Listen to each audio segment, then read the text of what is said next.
సంగారెడ్డి వేదికగా తెలంగాణలో కొత్త స్మార్ట్ రేషన్ కార్డుల పంపిణీ కార్యక్రమానికి శ్రీకారం చుట్టారు. రాష్ట్ర వ్యాప్తంగా అర్హులైన కుటుంబాలకు స్మార్ట్ రేషన్ కార్డులు అందించే కార్యక్రమాన్ని ప్రభుత్వం ప్రారంభించింది. సంగారెడ్డిలో నిర్వహించిన బహిరంగ సభలో ముఖ్యమంత్రి రేవంత్ రెడ్డి లబ్ధిదారులకు స్మార్ట్ రేషన్ కార్డులను అందజేశారు.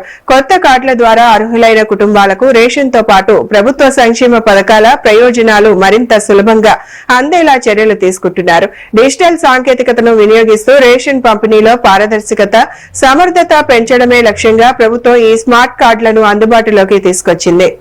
ఈ దేశానికి ప్రధానమంత్రిగా శ్రీమతి ఇందిరాగాంధీ గారు వన్నె తేవడమే కాకుండా ఈ ప్రాంతాన్ని పారిశ్రామిక వాడగా ఇతర జిల్లాలు, ఇతర రాష్ట్రాలు, ఇతర దేశాల నుంచి లక్షలాది మంది ఉద్యోగ ఉపాధి అవకాశాలను ఇక్కడ శ్రీమతి ఇందిరాగాంధీ గారు కల్పించారు. ఆ ఇందిరాగాంధీ గారే కూడు గుడ్డ ఈరోజు ఉండాలి, మీకు పేదలను ఆదుకోవాలని రోటీ కప్డా ఔర్ మకాన్ అనే నినాదంతో పేదల సంక్షేమం కోసం, పేదల ఆత్మ గౌరవం కోసం అహర్నిశలు పరితపించిన గొప్ప నాయకురాలు శ్రీమతి ఇందిరాగాంధీ గారు.